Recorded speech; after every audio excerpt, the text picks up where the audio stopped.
విద్యార్థి లోకానికి మీ ఏసిడి నమస్కారం. ఫ్రెండ్స్, మనం ఇప్పుడు వాంటెడ్ టు అనే స్ట్రక్చర్ని నేర్చుకోబోతున్నాము. వాంటెడ్ టు అంటే గతంలో చేయాలని అనుకున్న పనులను తెలియస్తుంది. ఫర్ ఎగ్జాంపుల్, నేను నిన్న ఒక సినిమా చూడాలని అనుకున్నాను. I wanted to watch A movie yesterday. నేను నిన్న సీఎంని కలవాలని అనుకున్నాను. I wanted to meet CM yesterday. నేను లాస్ట్ ఇయర్ లండన్ వెళ్ళాలని అనుకున్నాను. I wanted to go to London last year. ఇలా గతంలో చేయాలని అనుకున్న పనులను తెలియజేయటకు మనము వాంటెడ్ టు అనే స్ట్రక్చర్ని వాడాలి. మరి సూత్రం ఏంటో చూద్దాం. వాంటెడ్ టు అనే స్ట్రక్చర్ పైన మనం వాక్యాలు రాయాలంటే దీనికి ఒక సూత్రం ఉంటుంది. సూత్రం చూడండి. ఫస్ట్ సబ్జెక్ట్ తీసుకోవాలి, నెక్స్ట్ వాంటెడ్ టు తీసుకోవాలి, తర్వాత వర్బ్ యొక్క మొదటి రూపాన్ని తీసుకోవాలి, ఇక్కడ ఎక్స్ట్రా వర్డ్స్ లేదా ఆబ్జెక్ట్. చూడండి, ఫస్ట్ సబ్జెక్ట్ తీసుకోవాలి. సబ్జెక్ట్స్ అంటే ఇదిగో చూస్తున్నారు కదా, I we you they he she it. Students, ఒకసారి మీకు కనిపిస్తున్న సబ్జెక్ట్ చదవండి బేట.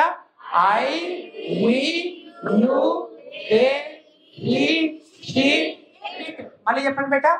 I we you they he she it. ఇక్కడ సబ్జెక్ట్స్ 7 సబ్జెక్ట్స్ ఉన్నాయి కదా. సో వారంలో 7 రోజులు ఉంటాయి, మండే నుంచి సండే వరకు. అలాగే మీకు ఇక్కడ 7 సబ్జెక్ట్స్ కనిపిస్తున్నాయి. ఈ 7 సబ్జెక్ట్స్ చేత మనం వాక్యాలు ఎలా రాయాలో నేర్చుకుందాం. నేను నిన్న సీఎంని కలవాలని అనుకున్నాను. అనుకున్న పనులను తెలియజేస్తుంది వాంటెడ్ టు. నేను అంటే ఇక్కడ ఐ రావాలి, సబ్జెక్ట్ ఐ వస్తుంది. ఐ తీసుకున్న వెంటనే వాంటెడ్ టు. తర్వాత కలవాలనుకుంటున్నాను కాబట్టి మీట్ తీసుకోవాలి. ఎవరిని? సీఎం. అది extra words.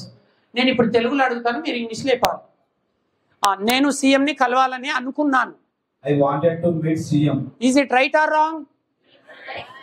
Right or wrong? Next, మేము నిన్న సీఎంని కలవాలని అనుకున్నాము. We wanted to meet CM. We wanted to meet CM yesterday. Is it right or wrong?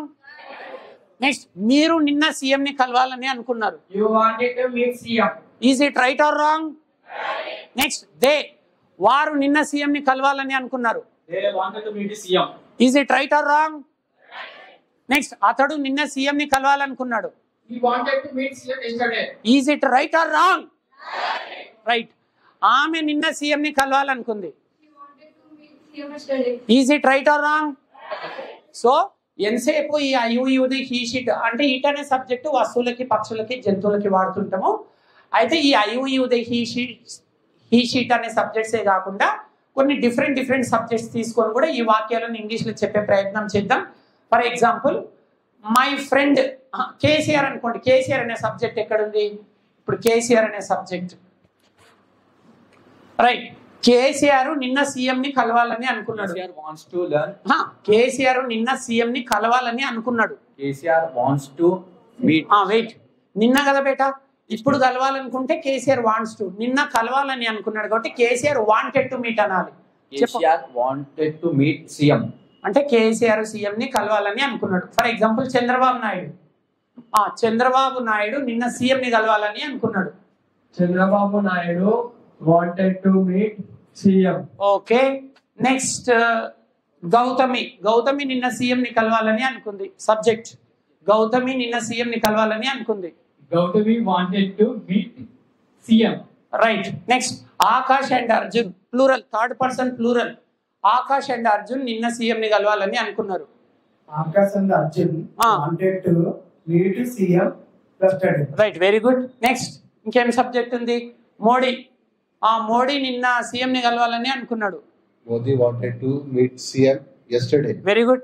Next, subject my friend. లే బాబు, మా ఫ్రెండ్ నిన్న సీఎంని కలవాలని అనుకున్నాడు. My friend wanted to meet CM yesterday. Wonderful. Next, my friends. Last, మా friends నిన్న సీఎంని కలవాలని అనుకున్నారు. My friends wanted to meet CM yesterday. Correct answer. Very good.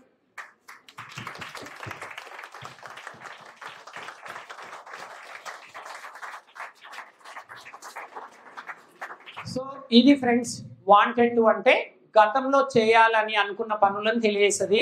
Subject ఏది తీసుకుని, ఇక్కడ సబ్జెక్ట్ ఉంది కదా, I we you they he sheet, any third person singular, any third person plural, ఏ సబ్జెక్ట్ వచ్చినా వాంటెడ్ టు రావాలి. నెక్స్ట్ V1 రావాలి. 1,00,000 వాక్యాలు రాసినా సరే వర్బ్ యొక్క మొదటి రూపాన్ని తీసుకోవాలి. ఇక్కడ ఎక్స్ట్రా వర్డ్స్ లేదా object. So wanted to me అందరికీ చక్కగా అర్థమైందని ఆశిస్తూ ఇంతటితో ఈ క్లాస్ని ముగిద్దాం. సో నెక్స్ట్ క్లాస్లో యూజ్ టు అనే టాపిక్ గురించి నేర్చుకుందరు. అంతవరకు సెలవు. Thank you.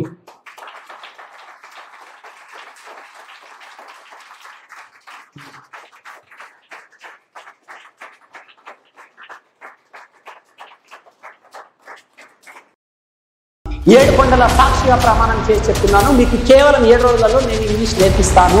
విద్యార్థి లోకానికి వేసడి నమస్కారం. ఫ్రెండ్స్, మీకు సంచలన శుభవార్త. ప్రపంచవ్యాప్తంగా కొన్ని కోట్ల మందిని ఊరిస్తున్నా కేవలం 7 రోజులలో ఇంగ్లీష్ నేర్చుకునే టెక్నిక్ వచ్చేసింది. కలం కాగితం లేకుండా ప్రపంచమంతా ఆశ్చర్యపోయే అత్యద్భుతమైన టెక్నిక్స్తో కేవలం 7 రోజులలో మీకు ఇంగ్లీష్ నేర్పించే దమ్ము నాకుంది. మరి నేర్చుకునే ధైర్యం మీకుందా? సవాల్కు సాయి అనే వారికి స్వాగతం తెలియజేస్తున్నాను. ప్రతిరోజు ఉదయం 7 గంటల నుండి రాత్రి 7 గంటల వరకు రోజు 10 గంటల చొప్పున వరుసగా 7 రోజుల పాటు ఒక మహాయజ్ఞంలా నిర్వహించబడి ఈ శిక్షణ కార్యక్రమానికి అత్యంత కసి, పట్టుదల, ఉరకలు, ఉత్సాహం గల వారికి స్వాగతం తెలియజేస్తున్నాను. ఈ ప్రపంచంలో అత్యంత పవిత్రమైన గ్రంథాలైన బైబిల్, భగవద్గీత మరియు ఖురాన్ల సాక్షిగా ప్రమాణం చేసి చెప్తున్నాను, మీకు కేవలం 7 రోజులలో ఇంగ్లీష్ నేర్పిస్తాను.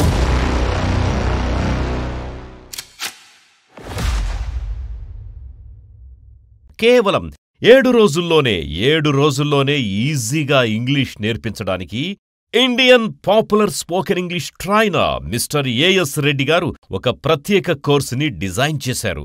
అత్యంత ప్రతిష్టాత్మకంగా తీసుకున్న ఈ శిక్షణ ప్రతిరోజు ఉదయం 7 గంటలకు ప్రారంభమై రాత్రి 7 గంటల వరకు, అంటే రోజు 10 గంటల చొప్పున వారం రోజుల పాటు ఒక మహాయజ్ఞంలా నిర్వహించబడుతుంది. మరిన్ని వివరాలకు సంప్రదించండి A S Reddy's spoken English, Ameerpet, Hyderabad. Cell number 9989379269. Online ఆంగ్ల యజ్ఞం.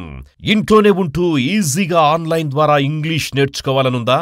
ఉన్న చోటు నుంచి ఉన్నత శిఖరాలకు చేరుకోవాలనే కసి, పట్టుదల, ఉరకలేసే ఉత్సాహం గల ప్రతి ఒక్కరికి స్పోకెన్ ఇంగ్లీష్ రంగంలో గత 20 సంవత్సరాలుగా రారాజుగా వెలుగుతూ 1000 బ్యాచ్లని పూర్తి చేయడమే కాకుండా లక్షలాది మంది తెలుగు మీడియం విద్యార్థుల జీవితాల్లో వెలుగులు నింపుతోన్న Indian popular spoken English trainer mister A S Reddy గారు అందిస్తోన్న సంచలన శుభవార్త. 1000 రూపాయలు కాకుండా కేవలం 1000 రూపాయలకే ఆన్లైన్ ద్వారా ఇంగ్లీష్ నేర్పించడానికి గొప్ప అడుగు వేస్తున్నారు A S Reddy spoken English, Hyderabad వారు. వెంటనే కాంటాక్ట్ చేయండి. Cell number 9989379269.